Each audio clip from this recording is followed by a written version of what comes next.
Praise lord. దేవుని పరిశుద్ధమైన నామమునకు మహిమ కలుగును గాక. మన ప్రభువైన యేసుక్రీస్తు పరిశుద్ధ నామంలో ఈ ఉదయకాలం లైవ్లో దేవుని వాక్యమును వినిచిన మీకు అందరికీ కూడా నా హృదయపూర్వకమైన వందనములు తెలియజేస్తున్నాను. ప్రియులారా, దేవుడు మనలను ప్రేమించి తన కృప చేత, తన మహా కనికరము వాత్సల్యత చేత ప్రభు మనకు నూతనమైన దినాన్ని, ఈ నూతనమైనటువంటి వారంలో ప్రభు మనకు అనుగ్రహించినారు. గడిచినటువంటి వారమంతా, గడిచిన దినములన్నీ ఆయన కృపారెక్కల క్రింద ఉంటున్నటువంటి క్షేమమును, నెమ్మదిని, ఆరోగ్యమును, సమాధానమును ప్రభు మనకిచ్చి మరలా ఈ దినములలో కూడా ప్రభుని మనం స్తుతించినట్లు, ఆయనను మనము గణపరచినట్లు, ఆయనకి ఇష్టముగా మనం జీవించినట్లు ప్రభు ప్రేమతో మనకి దినాలను అనుగ్రహించారు. కాబట్టి ఒకసారి దేవుని కృప కొరకు, ఆయన మనకిచ్చిన వాత్సల్యత కొరకై ఒకసారి దేవునికి స్తోత్రాలు చెల్లిద్దాం. స్తోత్రం, స్తోత్రం, స్తోత్రం, స్తోత్రం, స్తోత్రం, స్తోత్రం, స్తోత్రం, స్తోత్రం, స్తోత్రం. ఈ దినమంతా దేవునికి ఇష్టలముగాను, ఆయనకు కృతజ్ఞులముగాను, దేవునికి భయపడు వారులముగాను మనం జీవించుటకు ప్రభు మనకి సహాయం చేయనట్లుగా దేవునికి స్తోత్రాలు చెల్లిద్దాం.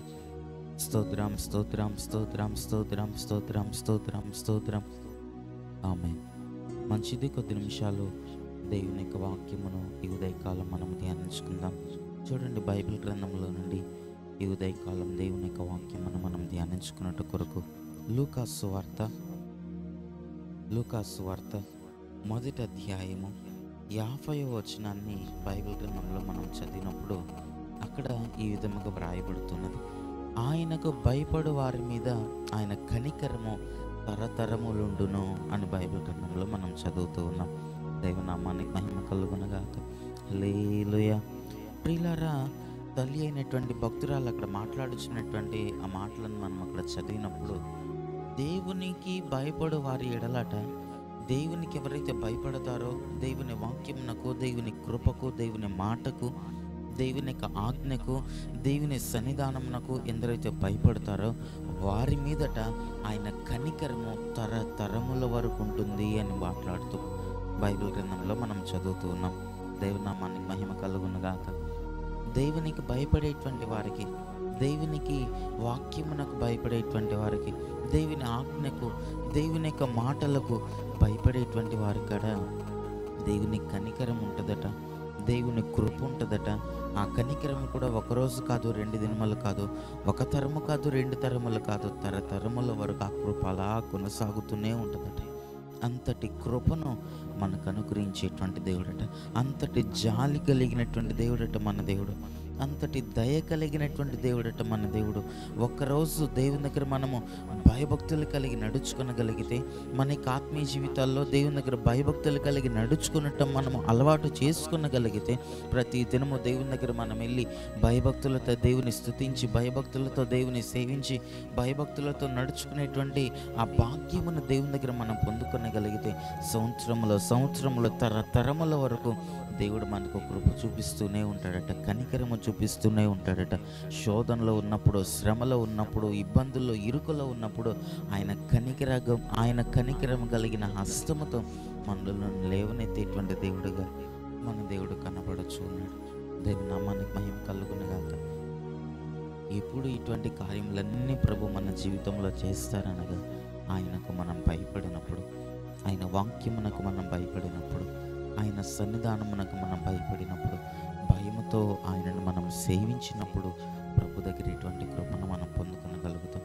ఈ రోజుల్లో అనేక మంది దేవుని సన్నిధానమునకు భయపడక, దేవుని వాక్యమునకు భయపడక, దేవుని యొక్క ఆజ్ఞలకు భయపడక, దేవుని కనికరానికి దూరం అవుతున్నారు, దేవుని యొక్క కృపకు దూరం అవుతున్నారు, దేవుని యొక్క అత్యున్నతమైన వాత్సల్యతకు దూరం అవుతున్నారు, దేవుని యొక్క అత్యున్నతమైనటువంటి ఆ దయా కనికరమునకు, ఆ దయా కిరీటం, ఆ దేవుని సంకల్పమునకు రోజున అనేక మంది దూరం అయిపోతున్నారు. కారణం ఏమిటనగా, ఆయన మాటకు భయపడకపోవటం మూలముగా, ఆయన వాక్యమునకు భయపడకపోవటం మూలముగా రోజున భయం అనేక మందిలో తగ్గిపోతూ వస్తున్నది. దేవుని వాక్యం అనేటువంటి భయం, అయ్యో దేవుడు నాకు ఈ విధముగా ఆజ్ఞ ఇచ్చినాడు అనేటువంటి భయం, ఇది దేవుని సన్నిధానం అనేటువంటి భయము ఈ రోజుల్లో అనేక మందిలో తగ్గిపోవటం మూలముగానే కనికరమునకు దూరం అవుతున్నారు, దేవుని కృపకు దూరం అవుతున్నారు, దేవుడు వారికి ఇవ్వాలనుకున్నటువంటి ఆశీర్వాదములకు దూరం అవుతూ వస్తున్నారు.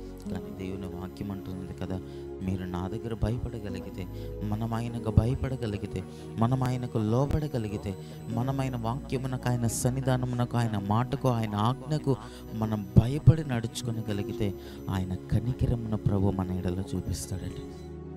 ఆయన వాత్సల్యతను ప్రభు మన ఎడలో చూపిస్తాడట.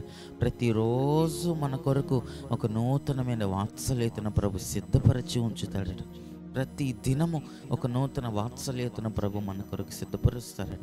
ఆ వాత్సల్యతను మనం ప్రతి దినం పొందుకోవాలి అని అంటే ప్రతిరోజు దేవుని దగ్గర మనము భయభక్తులతో దేవుని దగ్గర మనం నడుచుకోవాలి. భయం కలిగి దేవుని మనం సేవించాలి. భయభక్తులతో దేవుని మనం వెంబడించాలి. కాబట్టి అట్టి కృప ప్రభు మనకు అనుగ్రహించి భయముతోనూ భక్తితోనూ దేవుని సేవిస్తూ ఆయన యందు భయం కలిగి దేవుని కృపను పొందుకుంటూ దేవుని కనికరమును పొందుకునే భాగ్యమును ప్రభు మనకందరికీ అనుగ్రహించునుగాక. ఆమేన్. కన్నులను మూసుకునండి, ప్రార్థన చేసుకుందాం. మహాపరిశుద్ధుడా, దయగలిగిన మా ప్రభువానికి స్తుతులు స్తోత్రములు చెల్లిస్తున్నాం. ఈ ఉదయకాలం మీరు మమ్మల్ని ప్రేమించి మీరు మాకు అనుగ్రహించిన నీ మాటలను బట్టి నీకు స్తోత్రములు. ప్రభా, నీకు భయపడేటువంటి వారికి నీ కనికరము తరతరములు ఉంటున్నదని నీ లేఖన భాగంలో మేము చదువుతున్నాం. ప్రభా, మా యొక్క ఆత్మీయ జీవితాల్లో కూడా నీ యందు భయభక్తులు కలిగి నీ సన్నిధానంలో నీ వాక్యమునకు, నీ ఆజ్ఞలకు ప్రభా, నీ వాక్యమునకు మేము భయపడి భయభక్తులతో మా ఆత్మీయ జీవితములను కొనసాగించుటకు మాకు సహాయం అనుగ్రహించండి. ప్రభా, ఇంకా ఈ వాక్యం వింటున్నటువంటి వారిలో ఎందరైతే నీ కనికరమునకు దూరముగా ఉన్నారో, నీ కృపకు ఎంతమంది అయితే దూరముగా ఉన్నారో, ఎందరైతే వారి కుటుంబాల్లో కష్టములలో, నష్టములలో, దుఃఖములలో ఎందరైతే కనబడుతున్నారో, నీ కనికరము కలిగిన హస్తమున చాపి, నీ కనికరము కలిగిన హస్తముతో వారిని పట్టి లేవనెత్తి, నీ కృపతో నీ కనికరముతో వారిని నిలబెట్టమని ప్రార్థిస్తున్నాం. భయభక్తులు కలిగిన జీవితమును మాకు అలవాటు చేయండి. హృదయంలో నీ వాక్యమును గురించిన భయం, నీ ఆజ్ఞలను గురించిన భయం కలిగి మేము నడుచుకుంటే మాకు సహాయం అనుగ్రహించమని యేసయ్య నామములో ప్రార్థించి కృపను